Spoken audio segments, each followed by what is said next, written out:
Everyone, welcome to website research. तो आज की इस वीडियो में हम एक प्रॉब्लम लिए हैं जो कि हमारे बहुत सारे स्टूडेंट्स का डाउट है। ठीक है, क्वेश्चन काफ़ी अच्छा है। इस क्वेश्चन को हम देखे हैं कि हमारे टाइम में भी बच्चे मतलब कर नहीं पाते थे, उलझ जाते थे। इस क्वेश्चन में 2-3 स्टेप ऐसे हैं जहाँ पे बच्चे अक्सर उलझते हैं। कॉलेज में इस टाइप के क्वेश्चन शायद ही कोई मतलब अच्छा टीचर हो तो करा दे, मतलब टीचर के ऊपर भी डिपेंड करता है कि टीचर किस लेवल तक बच्चों को पढ़ा रहा है। लेकिन मैक्सिमम जगह मैं देखा हूँ या मैक्सिमम स्टूडेंट्स को देखा हूँ कि मतलब इस टाइप के क्वेश्चन नहीं कर पाते हैं। सिलेबस में जो दिया होता है 2-4 क्वेश्चन वही करा के फिर आगे निकल लेते हैं। और जब बच्चे कुछ मेहनती टाइप के होते हैं, खुद से क्वेश्चन करते हैं तो फंसते हैं, तो बेचारे यूट्यूब, गूगल इन सब का सहारा लेने की कोशिश करते हैं, बट जल्दी उन सब प्लेटफॉर्म पर भी ये क्वेश्चन नहीं मिलता है।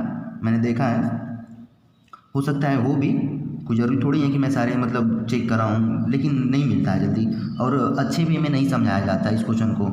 बच्चे क्यों उलझते हैं, कहाँ उलझते हैं। बच्चे क्वेश्चन सॉल्व कर भी लेते हैं तो उन्हें मतलब प्रॉब्लम आती है कि ऐसा हम किस लिए कर रहे हैं। कहीं कहीं स्टेप है क्वेश्चन में 2-3 तो उनको समझ में नहीं आता है। तो वीडियो के साथ बने रहना, मैं सारे डाउट क्लियर करूँगा एक एक करके, कुछ भी मतलब नहीं बचेगा। मैं पूरा कॉन्सेप्ट क्लियर करूँगा इस क्वेश्चन का, आखिर क्यों ऐसा करते हैं। ठीक ना, जहाँ पे भी हम उलझ रहे हैं वहाँ पे स्टेप क्यों मतलब चेंज लेते हैं हम, क्यों ऐसा करते हैं। तो वीडियो को लास्ट तक देखना और अच्छा लगे तो लाइक, सब्सक्राइब और शेयर कर देना दोस्तों को, क्योंकि बहुत सारे बच्चे उलझते हैं, उनका मतलब कल्याण हो जाएगा, मतलब एक तरह से कर लो तो। ठीक है, तो शेयर कर देना थोड़ा। चलो इसको सॉल्व करना स्टार्ट करते हैं। ध्यान से देखना, जहाँ जहाँ डाउट आता है रिलेट करने की कोशिश करना, क्यों डाउट आ रहा था। ठीक है, तो another derivative of tan inverse x by a। इस टाइप के बहुत सारे क्वेश्चन हैं, जिसमें से कि मैं एक क्वेश्चन करा रहा हूँ, बहुत सारे बच्चों का एक क्वेश्चन था। तो इसको suppose let y equal to tan inverse x by a। ठीक है, यहाँ तक तो सही है।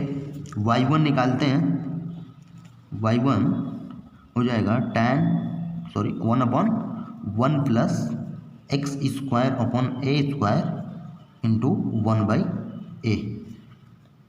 तो ये हो जाएगा a square upon a square plus x square into 1/a। ये हो गया a upon x square plus a square. यहाँ तक तो समझ में आ रहा होगा सबको, लेकिन इसके बाद थोड़ी प्रॉब्लम होती है कि अब इसके आगे क्या करें। तो हम पार्शियल फ्रैक्शन का यूज लेंगे, कॉम्प्लेक्स नंबर का कॉन्सेप्ट यहाँ पे इंट्रोड्यूस करेंगे पार्शियल फ्रैक्शन को करने के लिए। ठीक है, तो इसको हम ऐसे भी लिख सकते हैं इस स्टेप के बाद। मतलब पहला स्टेप है जहाँ पे बच्चे उलझते हैं, मैं यहाँ पे हाईलाइट कर रहा हूँ। ठीक है, तो इसके बाद हमें करना है ना, क्या करना है, इसको हम ऐसे भी लिख सकते हैं ए अपॉन एक्स स्क्वायर माइनस ए आयोटा का होल स्क्वायर। हमें पता है आयोटा स्क्वायर जो होता है -1 होता है। ठीक ना, तो ऐसा लिख सकते हैं। अब इसको लिख सकते हैं ए अपॉन एक्स प्लस ए आयोटा, ठीक है, इंटू एक्स माइनस ए आयोटा। लिख सकते हैं ना, लिख सकते हैं। स्टेप 1 जहाँ पे बच्चे उलझते हैं कि अब यहाँ से क्या करना है, अब यहाँ से क्या करना है। अब यहाँ पे पार्शियल फ्रैक्शन यूज करेंगे। अब इसलिए हम पार्शियल फ्रैक्शन यहाँ से निकाल सकते हैं। पार्शियल फ्रैक्शन हम अपने स्कूलिंग में अच्छे से पढ़ के आए हैं, कोई प्रॉब्लम नहीं होना चाहिए। अगर है तो मैं यहाँ बता दे रहा हूँ, उतना से काम चल जाएगा।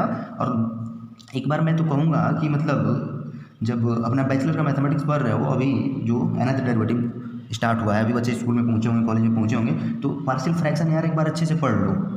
ठीक ना, जो भी अपने स्कूलिंग में तुम पढ़े हो उसको अच्छे से एक बार रिवीजन कर लो, फिर मज़ा आएगा। मैं अच्छे बच्चों के लिए बात कर रहा हूँ जो मतलब एक्चुअली पढ़ना चाहते हैं। ठीक है, तो यहाँ ऐसे कर लिए हम। अब इसको हम लिख सकते हैं y1 इक्वल टू ए को बाहर ले लेते हैं। ठीक है, a upon x plus A iota plus b upon x minus A iota. लिख सकते हैं ना। अब ए और v की वैल्यू हमें निकालनी है। कैसे निकालेंगे, हम लॉन्ग मेथड यूज नहीं करेंगे जो कि अपने स्कूलिंग में पढ़ते थे हम। यहाँ पे हम शॉर्ट ट्रिक बताते हैं, ट्रिक को ध्यान से देखना कैसे करना है। ए की वैल्यू निकालने के लिए क्या करना है ना, ए इक्वल टू जो होता है 1/√x 1 अपॉन एक्स माइनस ए आयोटा, एक्स माइनस ए आयोटा। अब यहाँ पे x की वैल्यू पुट करेंगे a के नीचे वाला जो है x प्लस ए आयोटा को 0 से इक्वेट करके, तो x plus A iota is equal to 0, ठीक है। तो x की वैल्यू आ गई माइनस ए आयोटा, यहाँ पे पुट करते हैं तो a हमारा आ जाएगा कितना, -1 अपॉन 2a आयोटा। समझ में आया। अब b सिमिलरली कैसे लिखेंगे, b इक्वल टू होगा 1 अपॉन x प्लस ए आयोटा। अब यहाँ पे x की वैल्यू कैसे पुट करेंगे, x की वैल्यू कैसे पुट करेंगे, x माइनस ए आयोटा को 0 से इक्वेट करके, ठीक है। x minus A iota equal to 0, तो x इक्वल टू हो गया a आयोटा। तो फाइनली b हमारा हो गया 1 अपॉन 2a आयोटा। a और b की वैल्यू हमें मिल गई, ठीक है। तो y1 को हम लिख सकते हैं यहाँ से a into A upon 2a iota, direct बाहर ही ले लेता हूँ मैं, 2a आयोटा ए, ठीक है, a माइनस है तो -1 अपॉन x प्लस ए iota plus 1 upon x minus ए आयोटा, लिख सकते हैं ऐसा। ए कैंसिल हो गया तो हो जाएगा ये 1 अपॉन 2 आयोटा, 1 अपॉन 2 आयोटा, लिख सकते हैं इसको 1 अपॉन x माइनस ए iota minus 1 upon x plus ए आयोटा, ठीक है। अब यहाँ से कुछ क्लियर दिख रहा होगा कि अब क्या करने वाले हैं हम। अब इसका हम nth डेरिवेटिव का स्टैंडर्ड फार्मूला पढ़ चुके हैं। हमारा सक्सेसिव डिफरेंशिएशन का जो एक प्लेलिस्ट है उसमें हम जितने भी स्टैंडर्ड फंक्शन होते हैं उनके nth डेरिवेटिव का फार्मूला हम डिराइव किए अच्छे से, मतलब प्लेलिस्ट का डिस्क्रिप्शन में, वीडियो के लिंक में डिस्क्रिप्शन में दे दूंगा वीडियो, ठीक है। वहाँ से आप सब देख सकते हो कि मतलब स्टैंडर्ड जो फंक्शन है उनका एलिमेंट्री फंक्शन कैसे डिराइव करते हैं, उनका फार्मूला कैसे आता है। तो इसको हम लिख सकते हैं 1 अपॉन 2 आयोटा x माइनस ए आयोटा के power minus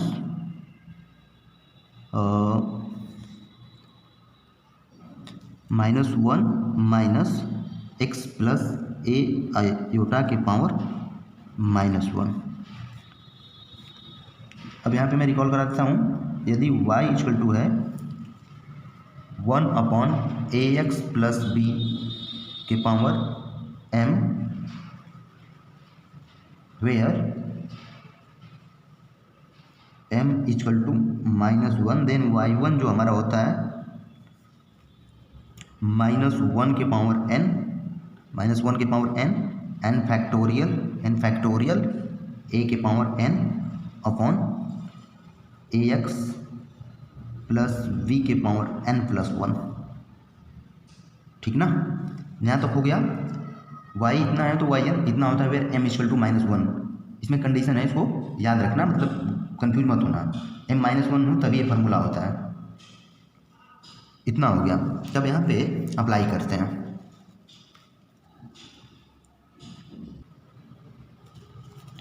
differentiating this n-1 times with respect to x,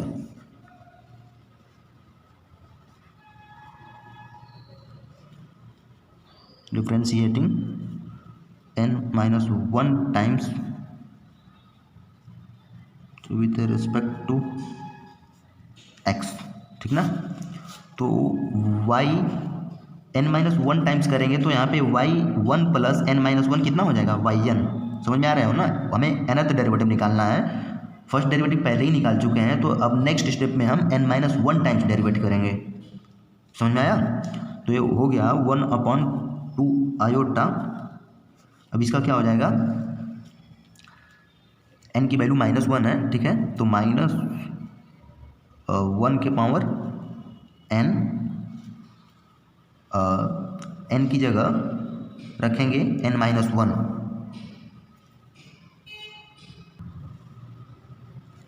क्योंकि n-1 टाइम्स डेरिवेट करना है, तो n-1 फैक्टोरियल, ठीक है, एंड ए की वैल्यू कितना है 1 है, तो 1 की पावर जो हो गया n माइनस 1, 1 की पावर n माइनस 1, n कुछ भी हो 1 ही होगा, अपॉन जो होगा हमारा x माइनस ए आयोटा की पावर n माइनस 1 टाइम्स कर रहे हैं, ध्यान रखना इस बात को, n टाइम्स नहीं कर रहे हैं, तो n की जगह हमें रखना है n माइनस 1, फॉर्मूला में है n प्लस 1 प्लस 1, ठीक है, माइनस 1 के पावर n माइनस 1 फैक्टोरियल 1 की power n minus 1 upon x plus ए आयोटा के power n minus 1 plus 1।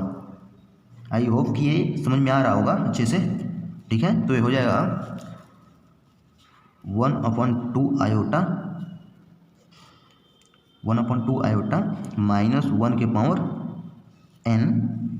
n minus 1 factorial upon x minus ए आयोटा के पावर n माइनस 1 के power n minus 1 होगा यार, यहाँ पे n माइनस 1 टाइम्स कर रहे हैं, n माइनस 1 होगा, सुधार लो इसको, n माइनस 1, ठीक है, n minus 1 factorial upon x plus ए आयोटा के पावर n। अब नेक्स्ट स्टेप ये है जहाँ पे बच्चे उलझते हैं, यहाँ के बाद क्या करना है, यहाँ पे कुछ हमें मतलब आयोटा वाला जो कॉम्प्लेक्स नंबर का कॉन्सेप्ट है हम खुद से इंट्रोड्यूस कर रहे हैं क्वेश्चन में सिंपल है क्वेश्चन, कॉम्प्लेक्स नंबर नहीं है, कॉम्प्लेक्स नंबर का कॉन्सेप्ट हम खुद से ला रहे हैं क्वेश्चन को सॉल्व करने के लिए, ठीक है। तो कॉम्प्लेक्स नंबर को हमें हटाना भी होगा, ठीक ना, लास्ट में हटाना भी होगा, तो यहाँ पे हम डी मोइवर्स थ्योरम का यूज करेंगे। क्यों यूज करेंगे, क्योंकि कॉन्सेप्ट जो है कॉम्प्लेक्स नंबर का हम खुद से क्वेश्चन में ज़बरदस्ती इंट्रोड्यूस कर रहे हैं, तो उसे लास्ट में हटाना भी होगा, ठीक है। तो वाई में तो इतना हो गया, लेकिन ए इनकम्प्लीट सॉल्यूशन है, यहाँ पे जो आयोटा वाला टर्म आ रहा है इसे हटाना होगा हमें। तो हटाने के लिए हमें डी मोइवर्स थ्योरम का यूज करना होगा। डी मोइवर्स थ्योरम कैसे लाएंगे, अब यहाँ पे कुछ वैल्यू सब्स्टिट्यूट करेंगे जिससे डी मोइवर्स थ्योरम का स्टैंडर्ड फॉर्म आएगा, देन हम आगे प्रोसीड करेंगे।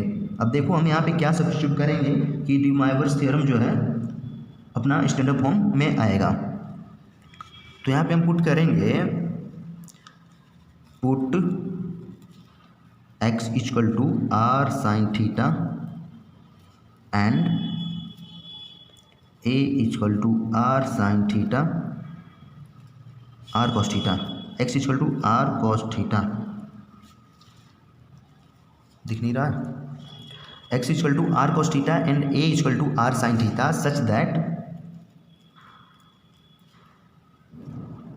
दैट थीटा जो है tan inverse x by A, tan inverse x by A, okay. यहाँ पे पुट करते हैं इसको, देखते हैं आगे क्या होता है। तो x equal to R cos theta and a equal to R sine theta put करने के बाद जो हमारा अनदर डेरिवेटिव है इतना आ रहा है, ठीक है, इतना आ रहा है। अब इसमें आगे -1 इसको बाहर ही ले लेते हैं, बार बार लिखना से अच्छा है, बाहर ले लो, -1 के power n minus 1 factorial upon 2 iota r, अच्छा चलो एक बार लिखते हैं इसको, r cos theta minus r iota sine theta, ऊपर हो जाएगा -n minus r cos theta plus r iota sine theta की पावर -n। अब यहाँ से r की पावर -n, इधर से r की पावर -n, दोनों जगह से कॉमन होगा, r की पावर -n नीचे आएगा, r की पावर n हो जाएगा, तो इसको लिख लेते हैं अगेन माइनस, ठीक है, n minus 1 factorial upon r के power n cos theta minus iota sine theta के power -n minus cos theta plus iota sine theta के पावर जो है -n। समझ में आया यहाँ तक कंप्लीट। अब देखो नेक्स्ट स्टेप यहाँ आता है उलझने का कि अभी भी इतना सिंप्लीफाई करने के बाद आयोटा वाला टर्म हटा नहीं, ठीक है। तो यहाँ हम डी मोइवर्स थ्योरम यूज करेंगे। डी मोइवर्स थ्योरम क्या होता है मैं बताता हूँ आपको। देखो, D Moivre's theorem and its application, इसको नोट करके लिख लेना अपने कॉपी में। बच्चों को पता नहीं होता है जनरली, बट तुम सब मेरा वीडियो देख रहे हो तो इसको नोट कर लो और हमेशा याद रखना, मैं तो यही बोलूँगा। De Moivre's theorem and its application. De Moivre's theorem का सिंपल सा स्टेटमेंट है cos theta plus iota sine theta के पावर n इक्वल टू होता है cos N theta plus iota sine N theta. मतलब इस टाइप का कोई एक्सप्रेशन दिया है तो उसको हम इस प्रकार से लिख सकते हैं, वेयर n इज पॉजिटिव और नेगेटिव इंटीजर और पॉजिटिव और नेगेटिव फ्रैक्शन और all real value of n। मतलब n की वैल्यू की कुछ भी हो, एक्सप्रेशन वैलिड होगा। जैसे यहाँ पे हमारा तो n ही है, ये हमारा वैलिड होगा -1/2 के लिए, कम्प्लेक्स नहीं होना चाहिए, all real value of n, ठीक है। कम्प्लेक्स नहीं होना चाहिए रियल वैल्यू के लिए, ये वैलिड है स्टेटमेंट। तो एक डी मोइवर्स थ्योरम हो गया और डी मोइवर्स थ्योरम यहाँ पे हमारा अप्लाई करना है बस। तो ये पता होता तो बच्चे अप्लाई कर लेते, बट पता नहीं होता है, तो एक स्टेप ये भी है हमारा उलझने का, ठीक है। तो यहाँ पे हम डी मोइवर्स थ्योरम अप्लाई करते हैं, इसको पहले नोट कर लो अच्छे से, ठीक ना। चलो अप्लाई करते हैं। फिर अप्लाई करने के बाद जो होगा -1 के power n-1 factorial upon r के पावर n। अब इसको लिख सकते हैं हम cos n theta. cos theta equal to होता है, अच्छा एक चीज़ और, cos minus theta equal to होता है cos theta and sine minus theta जो होता है माइनस साइन थीटा होता है। सब बेसिक है यार, पता होना इस तुम सबको। तो cos n थीटा हो जाएगा यहाँ पे cos n थीटा माइनस ये वाला यहाँ बाहर हो जाएगा plus iota sign n theta minus cos n theta, ठीक है। यहाँ पे हो जाएगा माइनस माइनस प्लस, ये माइनस अंदर जाएगा, एक तो यहाँ वाला माइनस तो प्लस हो जाएगा, ठीक ना। तो आयोटा साइन n थीटा एक कैंसिल हो गया, बचा क्या हमारा -1 के पावर n-1 का फैक्टोरियल अपॉन r के पावर n 2 आयोटा, कुछ मिस्टेक हो रहा है क्या? 2 आयोटा हम यहाँ पे छोड़ रहे हैं ना, 2 आयोटा नहीं लिखे यार, लिख लो एक बार। 2 आयोटा जो पहले से था 2 आयोटा इंटू 2 आयोटा, ठीक है।